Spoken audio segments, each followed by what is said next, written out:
পরিবারের মেয়েদের কপালে টিপ দেওয়ার জন্য যোগ্যতা থাকা দরকার। আছে? সেই যোগ্যতা কি তোমার আছে? এনেছো?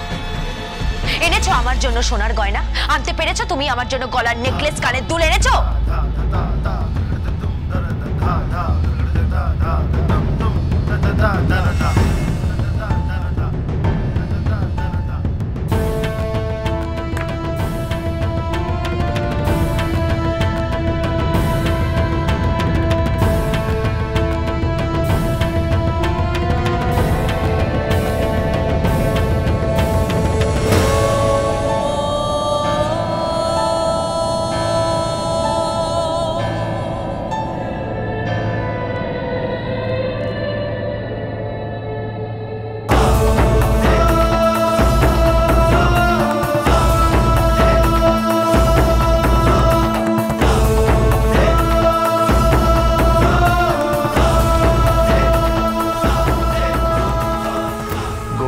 সামনে কথা দিয়েছিলাম গয়না এনে দেব, এনে দিয়েছি। এবার তো আপনি মেনে নেবেন যে আমার স্বামী হওয়ার যোগ্যতা আছে। এই দাঁড়াও দাঁড়াও দাঁড়াও দাঁড়াও দেখি, এই তো বেশ ভারী সোনার গয়না। এই ডালি তো ভারী গয়না রে। এত টাকা তুমি কোত্থেকে পেলে? কোত্থেকে পেলে এত দামি গয়না কেনার টাকা? কি হলো, উত্তর দিচ্ছ না কেন? কোত্থেকে পেলে? দামটা দেখছেন কেন? ভালোবাসাটা দেখুন। দাম দিয়ে সবকিছুর বিচার করা যায় না। দুর্ভাগ্যক্রমে উনি আমার স্ত্রী, আর সৌভাগ্যক্রমে আমি ওনার স্বামী।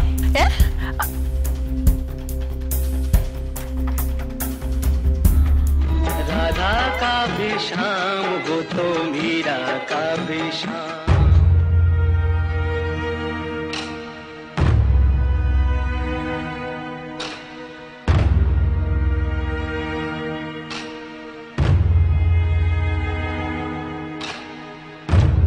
ঠিকই তো বললো মাসিমণি। কোথা থেকে পেয়েছো এত দামি গয়না তুমি? কি হলো, চুপ করে আছো কেন? কোথায় থেকে পেয়েছো এত দামি গয়না? চুরি করেছো না ডাকাতি করেছো? বলো, কোথা থেকে পেয়েছো বলো। ভালোবেসে যদি চুরি করি, ডাকাতি করি, তাতে অসুবিধে কোথায়?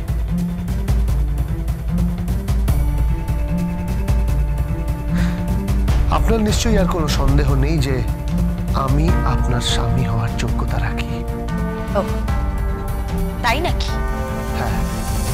একটা গয়না কিনে আনলেই স্বামী হওয়ার যোগ্যতা অর্জন করা যায় না। তুমি আমাদের সঙ্গে পাল্লা দিচ্ছ? তুমি ভাবছো তুমি আর চৌধুরী বাড়ির লোকজন সমান? হ্যাঁ, টাকা পাইলা কোথেকে? হ্যাঁ, অফিসের দায়িত্ব নিছো, ওইখান থেকে টাকা নিছো নাকি? যে কোনো দিন কলকাতার সেরা অডিটরের থেকে অডিট করিয়ে নিন। হিসেবে যদি চালান আরো গলত পান, তাহলে আমি সঙ্গে সঙ্গে কোম্পানি ছেড়ে চলে যাব। পরের ধনে ফুটানি আমি করি না, যেটা আপনারা করে থাকেন। আশ্রিতা, চলুন। গোবিন্দ,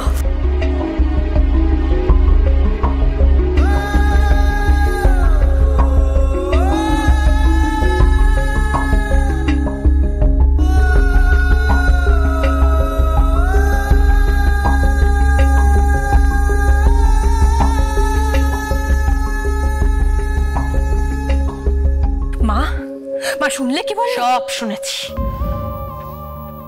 সব শুনেছি আমি। খুব বার বেড়েছে গোবিন্দ। যেভাবেই হোক ডালিকে এই বাড়িতে ফিরিয়ে আনতেই হবে, আর এই গোবিন্দকে সরিয়ে ফেলতে হবে। আমায় বলে কিনা 25 পয়সারও গন্ডগোল নেই, আমি ওকে 25 কোটি টাকার গন্ডগোল দেখিয়ে দেবো।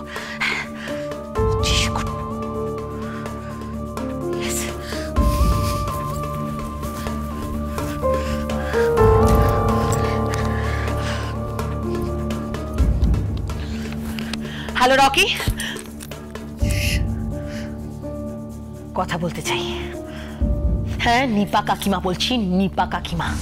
তোর মুখে কিরে পড়বে, কিরে পড়বে, পোকা পোকা পোকা। তোর তোর পেট বমি হবে, তোর কাটা বসন্ত হবে, তোর তোর ডেঙ্গু হবে, তোর ম্যালেরিয়া হবে, তোর ভবিষ্যৎ উজাড় হয়ে যাবে। এই এত চেল্লাচ্ছিস কেন? হ্যাঁ, চিল্লাচ্ছি কেন মানে? ও আমার গলা ধরেছে, ও জানে আমি কোন বংশের। আমার দাদু কে ছিল? কে ছিল রে তোর দাদু? আমার দাদু ওই বাংলাদেশের মুক্তিযুদ্ধের সময় লড়েছিল। আমার কোনো সম্মান নেই। কেন? কে কি করেছে? কি কে কি করেছে মানে? আমি কি এমন কাজ করেছি? গ্লাসে খেয়ে নিয়েছি 1 গ্লাস মদ। হ্যাঁ, তাদের অসুবিধা কি? সে তো তুই রোজই খাস। এই গ্লাসটা না আমার ছিল না, অন্যের গ্লাস ছিল। হ্যাঁ, অন্য গ্লাস ছিল? হ্যাঁ, এই পাশের টেবিলে রাখা ছিল, আমি খেয়ে নিয়েছি। তাহলে তো বলবেই। কেন বলবে কেন? আমি তো বললাম কোনো অসুবিধা নেই, পুরো দাম আমার। দাম মানে? লোকটা বেশ খুশি হয়েছিল। হ্যাঁ, তা অসুবিধাটা কোথায়? মারামারি করলি কেন? ওই পুরোটা খেয়ে নিয়েছি তো, অন্যরকম রঙের একটা মদ থেকে। তারপর লোকটা আমার গলা ধরেছে বুঝলি। আমি বললাম একদম না, সব খরচা আমার। তারপর ওকে বললাম অর্ডার দে। দোকানদার বলল কি হলো কি? আমি বললাম সব খরচা আমার। তারপর দোকানদার মদের পর মদ দিয়ে যাচ্ছে, পেটের পর পেট, প্রচুর খাচ্ছি। তারপর চার। কি বলবো রে ভাই, ওই তার মধ্যে মাছের কি যেন একটা চাট বানিয়েছিল। জিভে দিচ্ছে না, খুলে যাচ্ছে, খুলে যাচ্ছে। তাই নাকি? নেশাটা বেশ জমে উঠেছে। তারপর আমি ওই দোকান থেকে বেরিয়ে যাচ্ছি। দোকানদার আমায় বলো কি ভাই, বিল না দিয়ে চলে যাচ্ছ? আমি বললাম ভাই কত টাকা বিল হয়েছে? হ্যাঁ, কত টাকা বিল হয়েছে? বলে এই নাও তোমার বিল। ওর বিল 12,000 টাকা। তোর কথা হয়েছিল? আমি তো দুটো বাংলা খেয়েছি, 22 দোকানে 44 টাকা। আমি 44 টাকা বিল দিয়ে দিলাম, দিয়ে চলে যাচ্ছি। ও তখন বলছে ও ভাই আমার বিল। আমি তো বললাম খরচা আমার। লোকটা বললো আমার টাকা কে দেবে? আমি বললাম তোমার টাকা আমি দেবো বলেছিলাম নাকি? আমি তো বলেছিলাম খরচা আমার। তারপর বুঝলি, ওকে বাসন হয়ে যাচ্ছে। ওনাকে গিয়ে আমার গলা ধরেছে বুঝলি। আমার একটা সম্মান আছে।